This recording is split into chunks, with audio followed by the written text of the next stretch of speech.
seems easy. Empty building, no customers.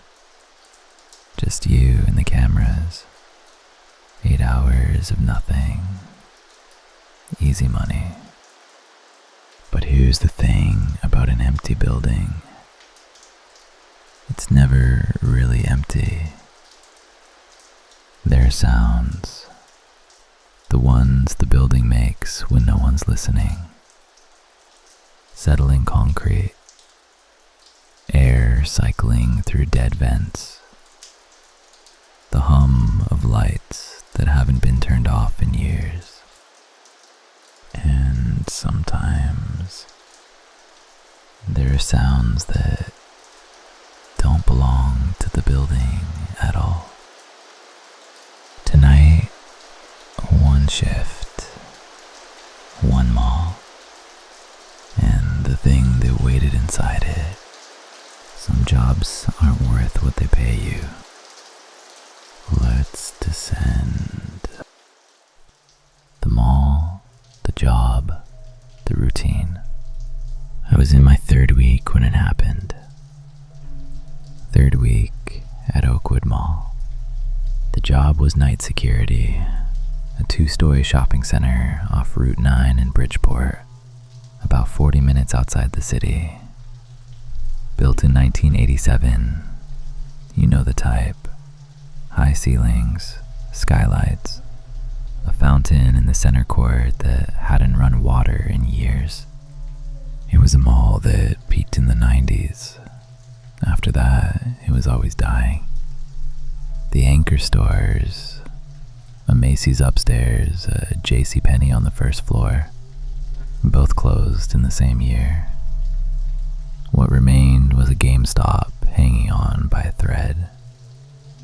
A nail salon, a phone repair kiosk, a food court with just 2 vendors left. By 9 p.m., the last employee would lock the last door, and the building was mine.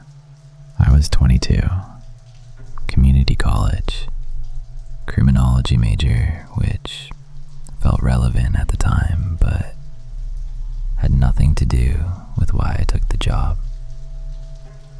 The job paid $14 an hour, and I needed $14 an hour. That was the entire calculation. The shift ran 10 p.m. to 6 a.m. I'd arrive through the loading dock entrance on the east side, check in at the security office in the basement, and spend the next 8 hours doing rounds, watching cameras, and trying not to fall asleep over whatever textbook I'd brought with me. The security office was a windowless basement room, a desk, a coffee maker, a microwave, and a bank of 12 monitors connected to his CCTV system. It was probably older than I was. The air tasted stale. Old electronics and burnt coffee mixed with the mineral smell of basement concrete that never quite dried. The cameras covered the main corridors, the food court, the parking entrances, the loading dock, and the anchor store wings. The footage was grainy and black and white, and the timestamp was 11 minutes fast. I had pointed that out during training. My supervisor just shrugged. It's been like that since 2019. Nobody's fixing it. My supervisor was a guy named Dale, mid-50s, former mall cop who'd been promoted to regional overnight coordinator, which meant he managed 4 locations from his apartment and called in once per shift to make sure I was awake. Dale was fine, not unfriendly, just someone who'd been doing this job long enough that nothing surprised him anymore. The routine was simple. Hourly rounds, walk both floors, check all exit doors, make sure nobody was sleeping in the bathrooms or had broken in through a service entrance. Between rounds, monitor the cameras, log anything unusual, call Dale if anything required a decision above my pay grade. For 2 weeks, nothing required a decision above my pay grade. Then Thursday happened. First night. The static. The first round. I clocked in at 10 p.m. like always. Made my coffee. Black, 2 sugars.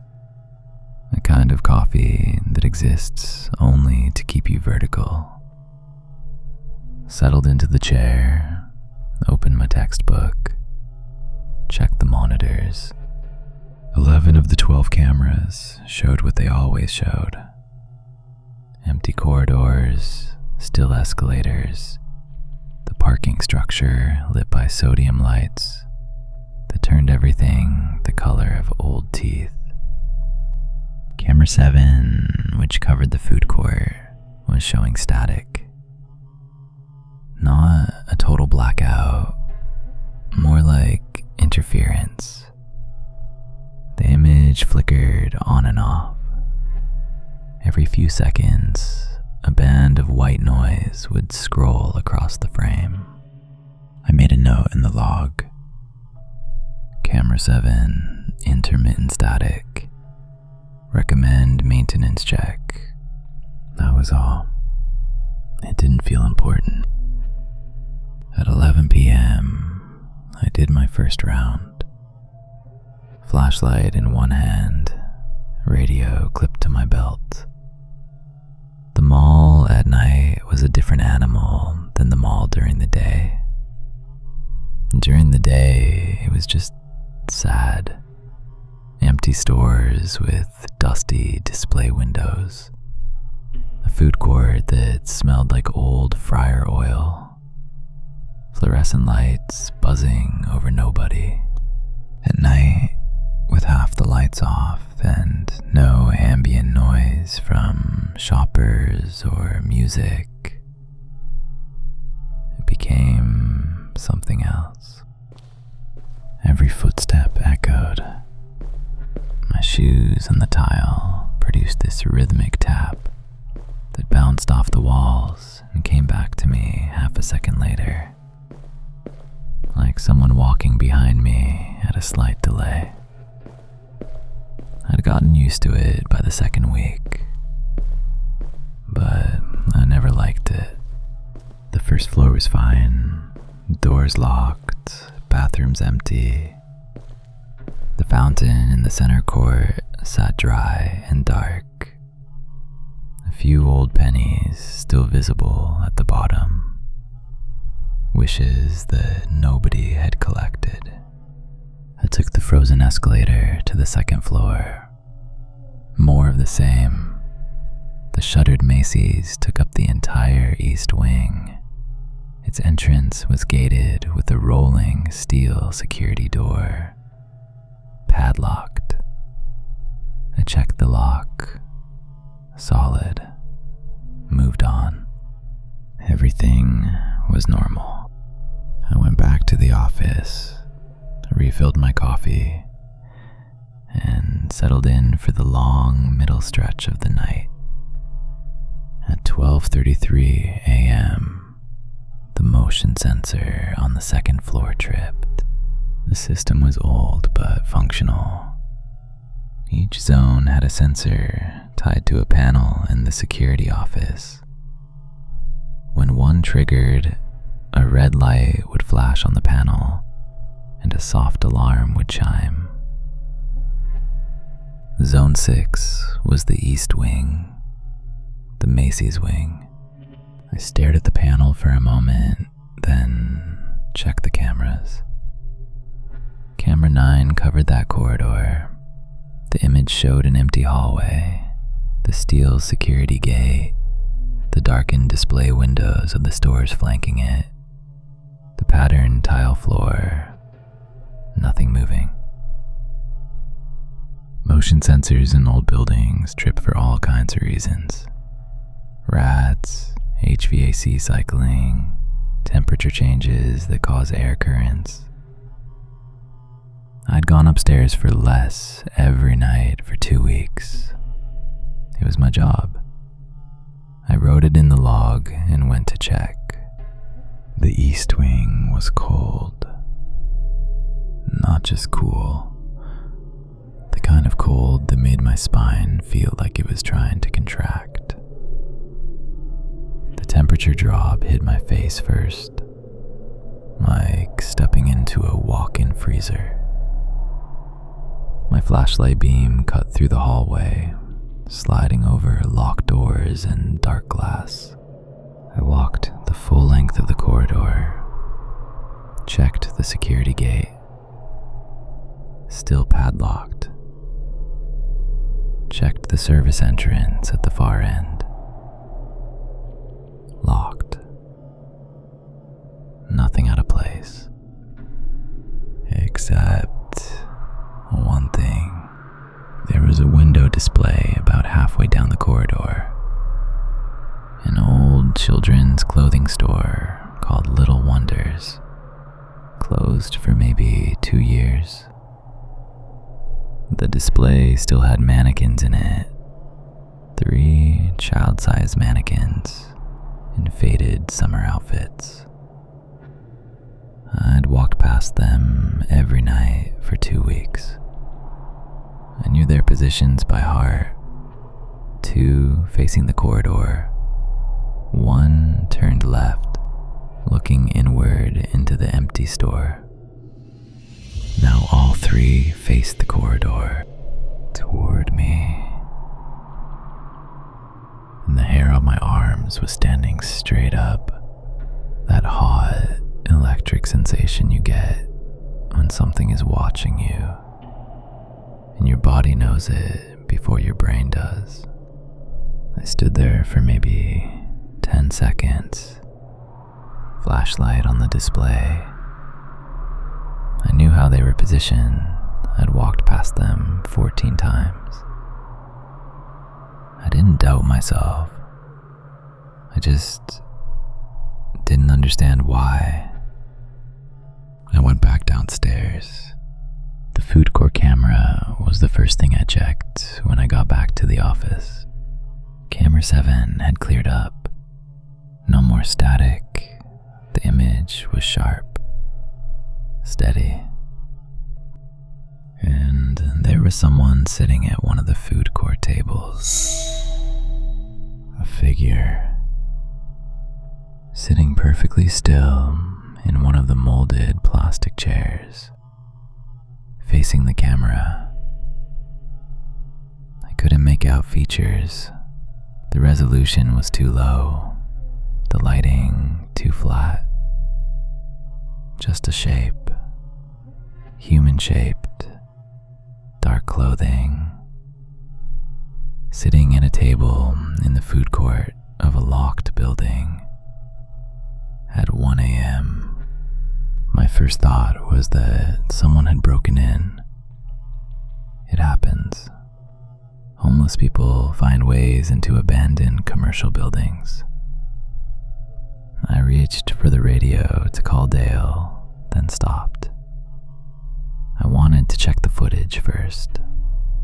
The CCTV system had a basic playback function. I rewound camera 7 15 minutes.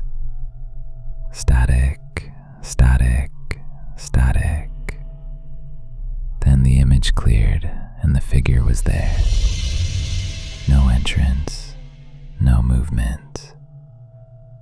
One frame, the table was empty. The next frame, someone was sitting at it. I rewound further, 30 minutes. An hour. The static started at 10:47 p.m. and ran continuously until 1:02 a.m. when it cleared. In the first clean frame after the static, the figure was already seated. I called Dale. Hey, motion sensor went off on 2. And there's something on the food court camera. A figure. Dale was probably half asleep. Actually in there? I don't know. There was static on the feed. When it cleared, someone sitting at a table. But I don't see how it got in on any other camera. Probably the camera glitching. These things are ancient. But do this. Do your 2 o'clock round. Check the food court in person. Call me back if there's actually someone there. And if there is, then you wait in the office and we call the cops. Don't go playing detective. He was right. I wasn't paid enough for that. At 2 a.m., I did my round. I started with the food court. It was empty. Every table, every chair in place. Except one. The chair directly in front of camera 7 was pulled out. Not much, maybe 6 inches. Enough to notice, enough to know. I pushed the chair back in. My hand was shaking, and I was angry at myself for it. I finished the food court sweep and moved into the west corridor, past the GameStop, past the nail salon, past the dead fountain. Everything locked, everything still. Then I heard the music. It was faint, barely there. A thin, distorted wail of synthesizer cutting through the silence. Coming from somewhere ahead of me, past the center court, toward the south wing. I stopped walking and listened. Not just old sounding, wrong sounding. An 80s song, but corrupted somehow. The tempo drifting, speeding and slowing like a tape warping. The frequency made my teeth ache. The south wing had 3 closed stores and the old arcade. Starlight Station. It had been shut down for 5 years. The gate was down, but it was one of those perforated metal gates you could see through. I walked up to it and shone my flashlight inside. Every machine was off. Dark screens, dead consoles, dust on everything. But the music was coming from inside. I could hear it clearly now, echoing off the low ceiling and the carpet that hadn't been vacuumed in half a decade. The music stopped. Not faded, stopped mid-note. Like someone had pulled a plug. I stood at that gate for a long time. Longer than I should have.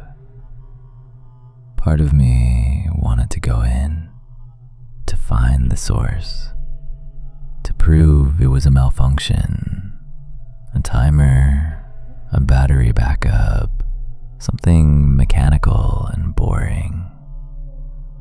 But a larger part of me, the part that was already backing away from the gate, understood something that my rational brain was still trying to argue with.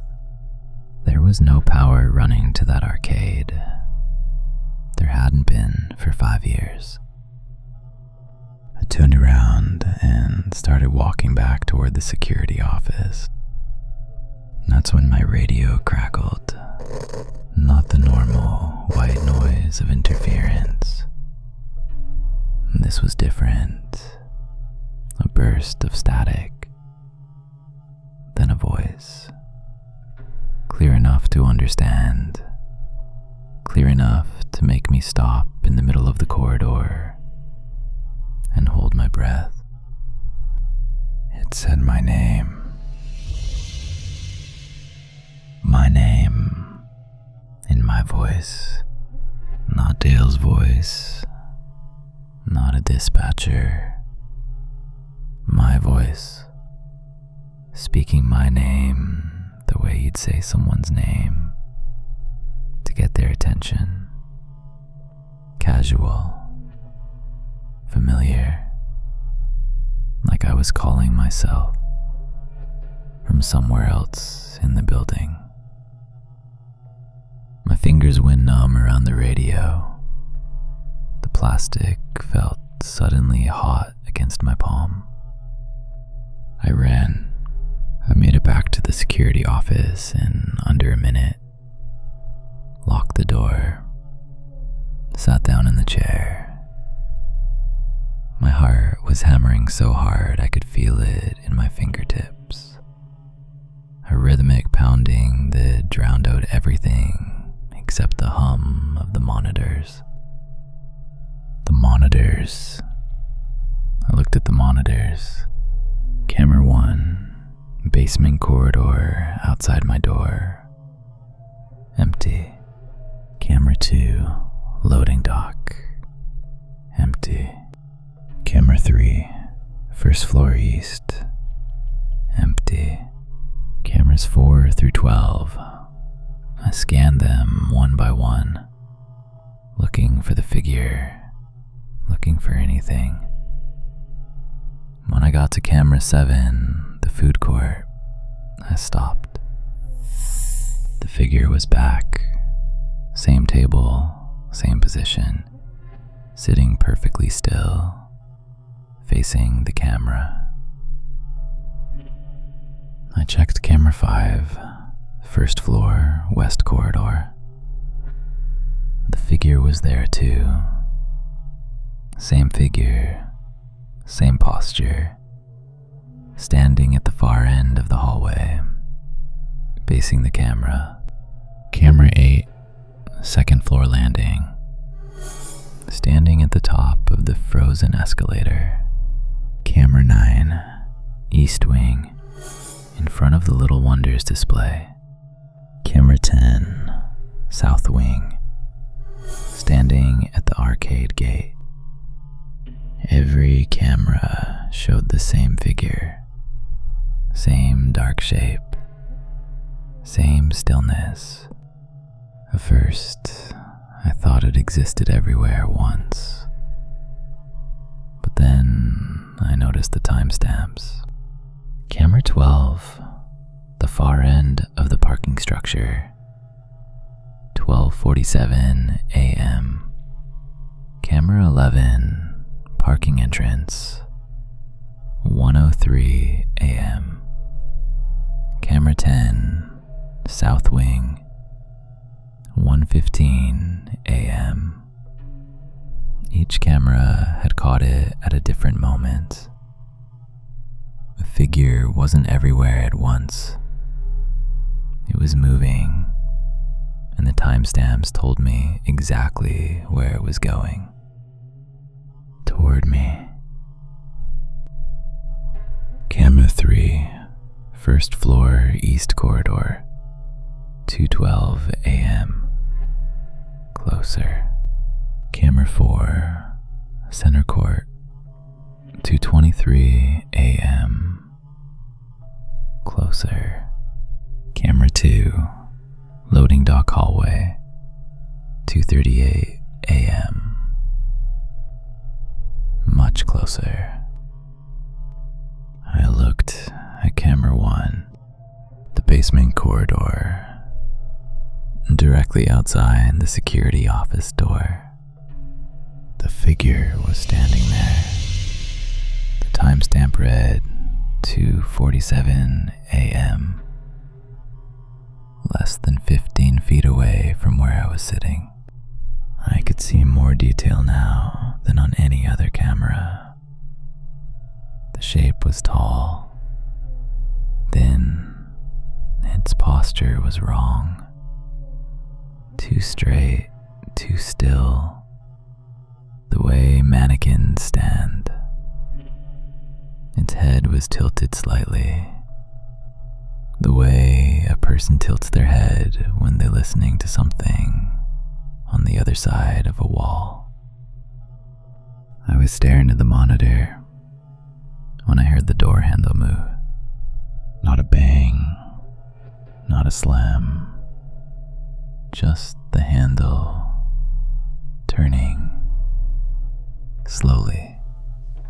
The mechanical click of the latch disengaging, the slight groan of metal under pressure. The door was locked. I had locked it, but the handle was turning anyway, testing the resistance, finding the boundary. It stopped. Silence. The kind of silence that has texture. It pressed against my eardrums like water, filled the room, filled my lungs. Cold silence. The monitors hummed. The coffee maker ticked as it cooled. Every noise became a spike in the quiet, and the quiet itself felt like something alive, something listening back. The handle turned again. I got up from the chair and moved to the supply closet in the back corner of the office. It was barely 4 feet deep. Mops, a bucket, cleaning supplies on the shelf. I stepped inside and pulled the door shut. Darkness. Total. The closet smelled like pine cleaner mixed with something older underneath. Dust and mold, and the iron smell of rust from old pipes. The walls were close enough to touch without extending my arms. I turned off my flashlight, held my breath. My own breathing bounced back at me from the corners, hot and damp. I don't know how long I was in there. Time does something strange when you're hiding in the dark, and every sound is a threat. I heard the door handle a third time. I heard footsteps. I thought I did. The soft, measured sound of something moving through the office. I heard the chair shift. The coffee maker beeped.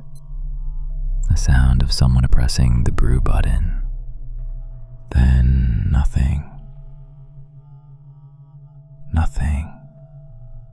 For a long time. Dale found me at 6:15 a.m. He'd arrived for the shift change and found the security office door locked from the inside.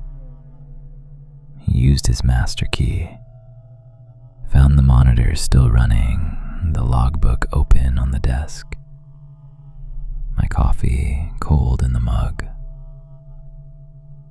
Found me on the floor of the supply closet, unconscious, the concrete rough against my cheek, my fingers still curled around the handle of a mop bucket. I don't remember passing out. I don't remember anything between the silence and Dale shaking my shoulder, saying my name, my real name in his real voice, under fluorescent lights that had never felt so bright. Kid, wake up. what happened. I couldn't answer him. Not because I didn't want to, because I didn't have language for it yet. What do you say? There was a figure on the cameras that shouldn't exist. My radio spoke to me in my own voice. The door handle turned 3 times, and I hid in a closet until I blacked out. I said I was sick. I said I must have passed out. Dale looked at me the way you look at someone who's lying badly, but he didn't press it. I drove home in daylight. Every red light felt too long.